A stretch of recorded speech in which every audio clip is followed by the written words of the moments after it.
Ganda ng BD na to, oh. Boss, panotis naman. Greetings, human. I run this terrarium. Now hand over the crickets and nobody gets hurt.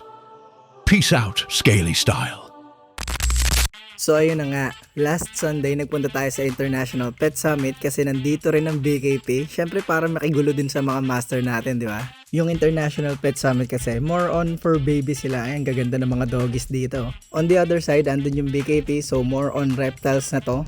Basta full on exotic pets to. So tara, dalo na tayo sa mga master natin. So dito muna tayo kay Master Gerald sa Navi Loving Hobby. Mostly na-offer nila mga hamster, guinea pigs, rats, mice. Pwede na rin pang lechon tong hairless guinea pig na to. Ang kulit eh. Tapos bigla ko pinakitaan ng ganito kalupit na dragon, no? Super citrus mga lodi, albino pa yan. Check nyo yung mata, oh. Angas, di ba? Namumula eh. Putik na yan. Ito naman bulinggit na to. Iniisip ko lang kapag nalaglag ko ba siya, tutukain agad siya ng manok. Tapos biglang may nagsalita. Sabi, gusto mo ba yan? Sa'yo na. Grabe talaga, no cap mga lodi. Pinag-isipan mo na ng masama, binigay pa sa'yo, di ba? Kaya maraming salamat Master Gerald ng Navi Loving Hobby. Dadayo tayo sa farm nila soon, kaya abangan nyo yan. Next up natin kay Master JP ng XOP at XOFI Cafe. Talaga naman mapapa-order ka ng kape dito kasi bukod sa masarap, yung dragon nila nangaakit. Ayun no, nangangaw eh. Lika, bili ka ng kape dito, masarap kape dito. Syempre for sale din yung mga dragon na yan, di ba? Kaso pangkape lang talaga tayo eh. Meron din dito blue tongue skink sa kanila. Soon magkakaroon tayo nito. Parang ito yung aso sa reptile world eh. Kasi lagay mo sa hita mo, dyan lang yan, di ang ikibuo. Sobrang docile ng hinamunggal eh, no? Dito naman tayo sa iguanas ng M3 Reptile Farm. Grabe, gaganda rin ng iguana dito. Crimson tong malaki, no? Kung di ako nagkakamali. Ang aamo pati, pakurot nga.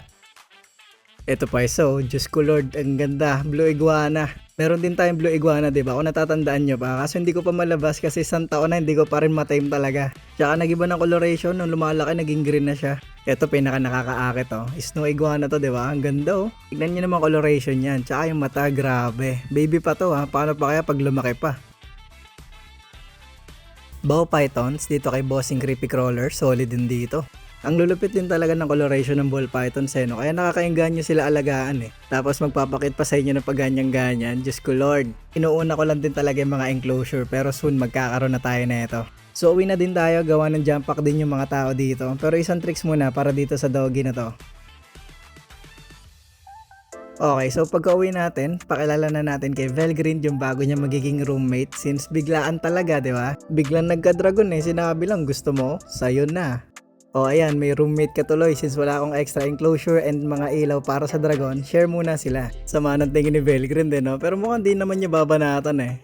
Opya, hindi, daliri ko yung pinupunteriya niya kasi alam niya pag nandyan yung kamay ko magpapakain ako eh. Pero mabait naman si Velgrind kahit malaki yung agwat ng laki nila. Pumuposing pa nga ni, di ba? Panis, nakaakbay agad. So bigyan nyo na lang din muna ng name tong bago nating dragon. And maraming salamat ulit Master Gerald. Pero hindi pa tayo natatapos dito, may isa pa. May nagbabalik na tarantula mga lodi. Bigay lang din to sa akin ha, galing kay Master Pido. Maraming salamat din sa'yo Master. Pasilipin natin saglit, hulaan nyo kung anong tarantula to mga lodi, okay? Ayun na, ayun ang ganda. Oh, aso, ang bilis. Ano kaya iyon? Labas na lang natin siya pag i-rehearse na ulit natin siya, okay? So yan na lang din muna for today mga lodi. Bye-bye.